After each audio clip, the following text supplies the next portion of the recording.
હજારો વર્ષથી રાણક દેવી કેરા થાપાને ટેકે ગરવા ગઢ ગિરનાર નમે તુજે ને સાધુ સંતને જોગીડા અનેકે. હજુ એક સોરઠ દેશના સંચર્યો ને ચડ્યો ગઢ ગિરનાર ને નાહ્યો દામો રેવતી એનો અફળ ગયો અવતાર.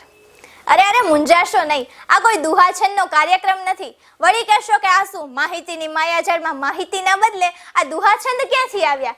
તો આટલા સમયમાં હવે તો અનુમાન આવી જ ગયું હશે કે આજનો ટોપિક શું હશે, બરોબર ને?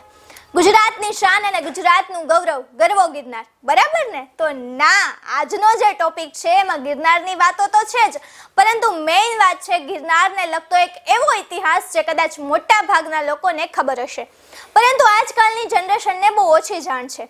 જી હા, તો ચાલો જાણીએ શૌર્ય, પ્રેમ અને બલિદાનની ગાથા, સતી રાણક દેવીની ગાથા.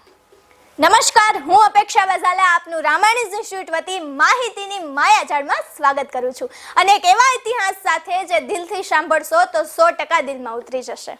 તો ચાલો જાણીએ આપણા શૌર્ય અને ગૌરવવંત ઇતિહાસ વિશે. મિત્રો, આ લોકકથા 12મી સદીના સોરઠ એટલે કે આજનું આપણું જૂનાગઢ અને પાટણ વચ્ચેના સંઘર્ષની આસપાસ વણાયેલી છે.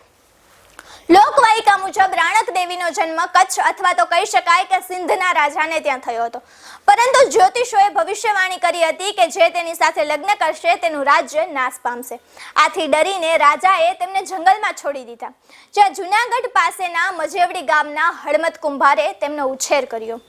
મિત્રો, એવું કહેવાય છે કે જૂનાગઢના રાખેંગાર પાટણના સિદ્ધરાજની વાગદત્તા રાણક દેવીનું હરણ કરીને તેને પરણી ગયા.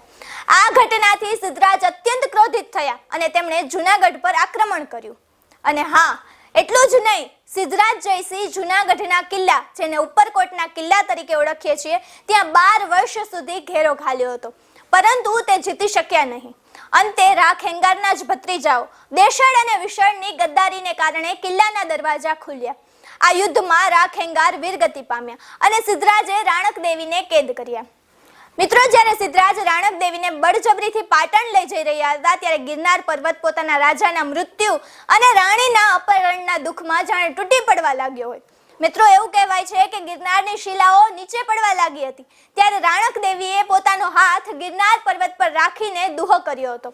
માં પણ મારા આધાર, ચોસલ કોણ ચડાવશે, ગયા ચઢાવણ હાર, એને જીવતા જાત્રાયું આવશે. અને સાથે સાથે એમ પણ કીધું હતું કે માં પણ ગિરનાર રંડાપો રાણક દેવીને થયો, પડતા ગઢ ગિરનાર વેરી મનને લાવો થયો. અને મિત્રો, કહેવાય છે કે આ સાંભળીને ગિરનારની પડતી શિલાઓ અટકી ગઈ હતી, જે આજે પણ ગિરનાર પર અધરશિલા તરીકે જોવા મળે છે. હા મિત્રો, હાલમાં પણ ત્યાં શિલા છે જે નાની નહીં પણ વિશાળ શિલા છે, જેને જોતા લાગે કે હમણાં જ પડશે, પરંતુ મિત્રો આટલા વર્ષોથી એમ જ છે ને રોચક વાત. અને એ જ નહીં મિત્રો, સિદ્ધરાજ જયસિંહ રાણક દેવીને પાટણ લઈ જવા માંગતા હતા, પરંતુ રાણક દેવીએ પોતાના સતીત્વની રક્ષા માટે સુરેન્દ્રનગર પાસે વઢવાણમાં ભોગાવો નદીના કિનારે ચિત્તા પર બેસીને સતી થવાનો નિર્ણય કર્યો. તે સમયે તેમને ભોગાવો નદીને શ્રાપ આપ્યો કે તે હંમેશા સુખી રહેશે. આ શ્રાપનું શું કારણ હશે તેની પણ એક લોકવાયકા છે, જો જાણવી હોય તો કમેન્ટમાં જણાવજો. મિત્રો, આજે પણ વઢવાણમાં રાણક દેવીનું મંદિર આવેલું છે. મિત્રો, હજુ પણ હાલના સમયમાં પણ ગિરનાર પર રાણક દેવીની નિશાનીઓ છે, જેવી કે રાણક દેવીના થાપા. ઉપરકોટના કિલ્લામાં રાણક દેવીના મહેલમાં અવશેષો અને તેમના હાથના થાપા જોવા મળે છે. અધરશિલા, પર્વત પર પડતી વખતે જોવા મળતી એક વિશાળ શિલા જે જમીનથી અધર હોય તેવું લાગે છે. તો છે ને ખરેખર ગૌરવ પમાડે એવી શૌર્ય, પ્રેમ અને બલિદાનની ગાથા. તો ચાલો ફરી મળીશું આવા જ કંઈક અવનવા ટોપિક સાથે માહિતીની માયાજાળમાં. જય હિન્દ, જય ભારત, જય જય ગરવી ગુજરાત.